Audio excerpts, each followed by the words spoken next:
ngasi video sidi glowing skin gi adugi nate ko ngasi sidi adugumba ai inaunupi iche natraga adugumba mentally haidi problem ai manung da ko maintain problem gi struggle tawriba thawai nungai tana leiba ichi nau singi message ni khanbi gera natraga na makhoi da piba message amani ba ai gida haidi ka aviation da yawgadaba haidi inaunupi khara yawe ko manga taruk mo moisi magi skin jida haidi ka hani steroid ko use tawrubadagi फदबदगी mentally अदुम हेना फररोइद्रा वाखन गसी वादना थोकता चत्तदना लेबग यावेबको अदु खोइदा मेसेज नि नत्रगा अतोपा माना पामजब पोत फंगौद्रा कांदा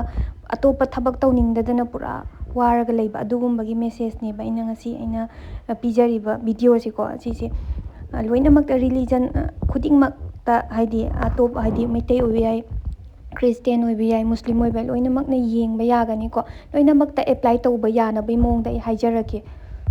अहानबदा अखोइगी अवाबसे फोंदोकनिंगबा हाइदी आइगा चप मानबा मी अमदा वरी तमथोखरदि नुंगाइबनेबको अदु तमथोपा कांदा हौजिकि मीसिंगसे समना हाइबा कांदा इमानबी ओइरेन खलसे हाइदोकनोना लिथोराम हाइदोकनोना वरीसे हाइ लिरमने अदु नुंगाला मी तोपा मादि अदु तौबनी अदा तौबनी लिरमदोइने अदुना लिनिंग मोइबा नोइसको अदुना इसाना इसासे अंडरस्टैंड तौबा अमा दरकार ताइबा इसाना इसा अहानबदा इसागा वरी सानबा मिंसेंदे येंगागने वरी सानौबा आइदि अंगाविनी हाइगे हाइजेने आइदि तौवेबको थोंग थिंजिल्लगा कइनो हाइकदा मेंटल पीस फंगनबा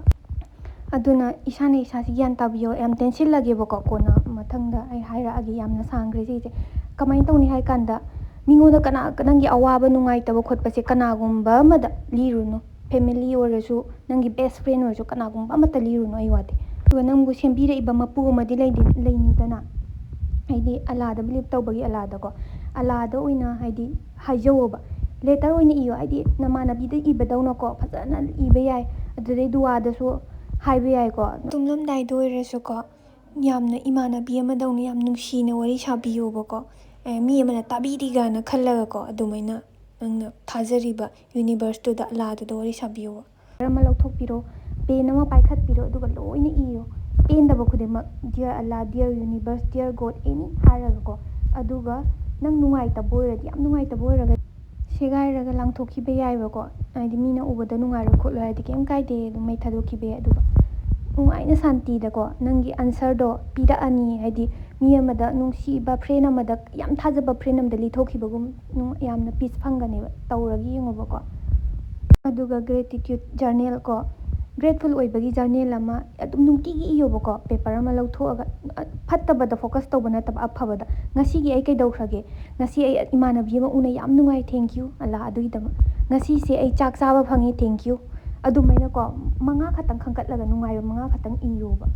दुदि अफबरोमदा नुंटीगी फोकस तौरमिना वाखनसु नुंगाइरअनी स्किनसु ग्लो तौरअनी अदुदगी नुंगाइबसु अदुम नुंगाइबदा उरमी नुंगाइबदा उरमी नुंगाइबा ngaktasu लाअनेबा अदुने नि हाइनिंगिसे चहीसु लोइदौरे नुंगाइना लैबि नुंगाइतबा वरी अरोनबा वरी मीना ताबदसु हंगोइगदबा वरी लैबा खुदिंग तमथोकपदा वागदबा अवाबा वरी खुदिंग लेटरगी थ्रुदा अलादा इगेरा नत्रगना वरी ओइना सानगेरा सानबिरो अदुगा पुरा लोइथोकपिखोबा कोकता थम्मनोबको अदुगा नुंगाइना लैबि सिगिसे सोइदमनमक येंगलिबा वीडियोसिबु येंगलिबा मी खुदिंगमकना तौबको तौबा लोइरगना करी फाउगेदो अइंगोंदा कमेंट हाइरादि याम नुंगाइनी खले हाइबे काइरा मेसेज ताइरासु याइको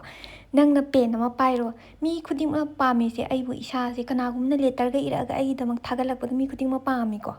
नंगना साना नसादा लेटर अमा इयोबा समना हाइबा कांदा नंगसी तोम्बी गवेना खलसे अदो नंगसी तोम्बीगी मरमदा नंगना साना नसा इजोने तोम्बीसी याम मसक फजबा नुपीनी माबु याम सैथारगा याम नुंसीना माबु पाम्बै मवोंगदा माबु थागतपै मवोंगदा समना हाइ कांदा नंग हीरोइन अमा मसक फजाबी अमा पामेबको कइगुम्बा मा उनरदि करी वहाई हाइगनी हाइबदौनको फजना इरो फजना को पुरा कंसंट्रेट तौरा अदुगा मुक पाओबा कई फाउगे येंगो याम नुंगाइबनेबको अदुमैना इसाना इसासे ट्रीट तौबा हीरोइन नि याम स्पेशल ओइबा पर्सन नेनको अदुगा अदुगी लेटरदो हयेंग फाउ थमो सी तौरगा येंगोको याम नुंगाइबनी थैंक यू।